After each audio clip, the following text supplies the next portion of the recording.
Hi, I'm Diana Delapo, Quick Contour, and I'm a mature artist with Seint.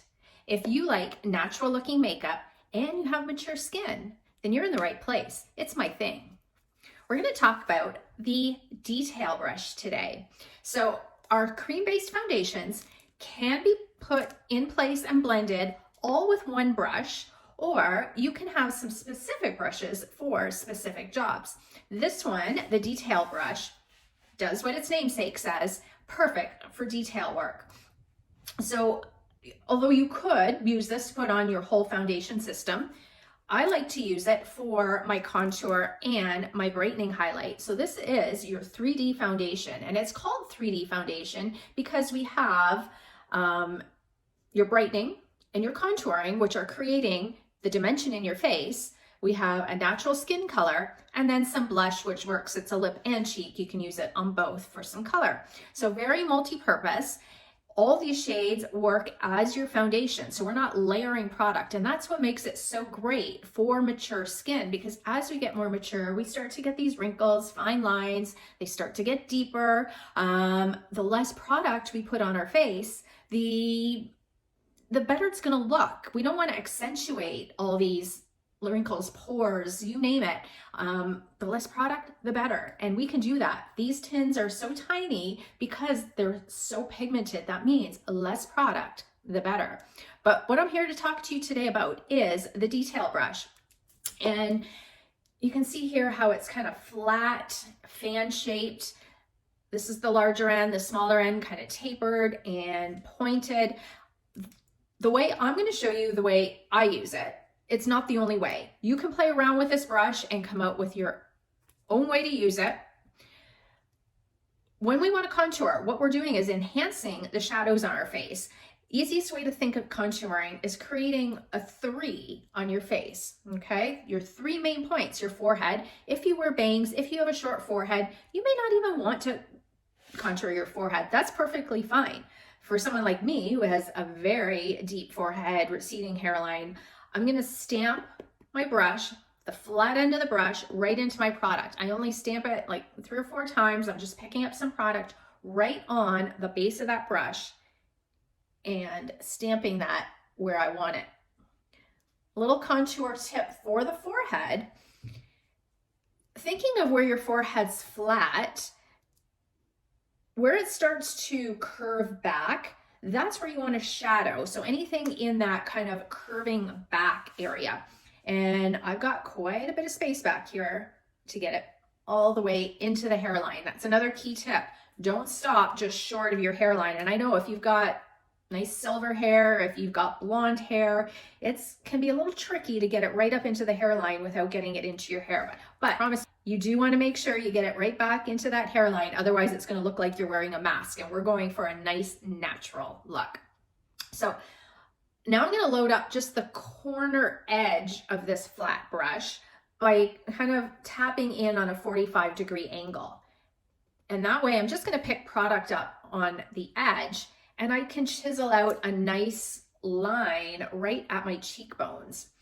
So you might say, well, I don't know where my cheekbones are. You're going to feel for them. So my cheekbone is way up here. If I feel downward, you can see how it starts to, or feel how it starts to carve inward. We want to avoid putting our contour in the hollows of our cheeks. That might have been the way we did it back in the day. That's only going to pull and drag our face downward. As we're maturing, we want to lift it up. We've already got gravity working against us and pulling everything down. So we want to think of drawing upward. I've still got product on this brush, and I'm just stamping it on. You might want to take a brush or a pencil. What you can do is go from the tip of your ear here, corner of your ear, follow it to the corner of your mouth, and that's your cheekbone.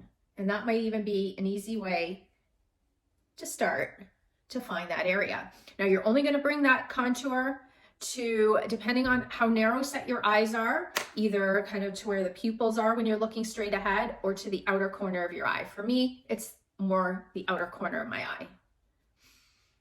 And then we're going to finish that 3. So we did the forehead, under the cheekbones. We're going to take that under the jawline. I still have some product on this brush. I might go ahead and add just a little bit more because we want to create more of a shadow where I would normally have it.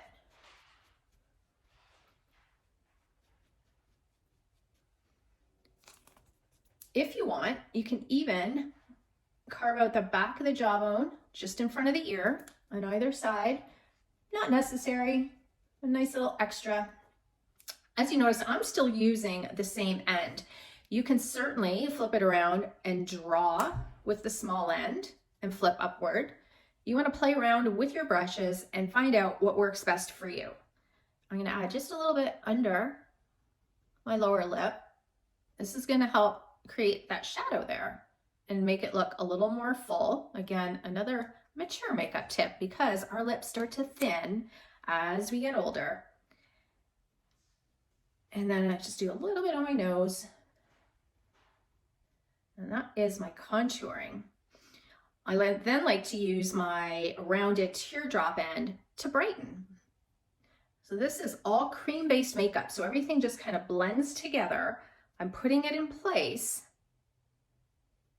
but it blends into one another, so you don't have any lines. We're not layering anything.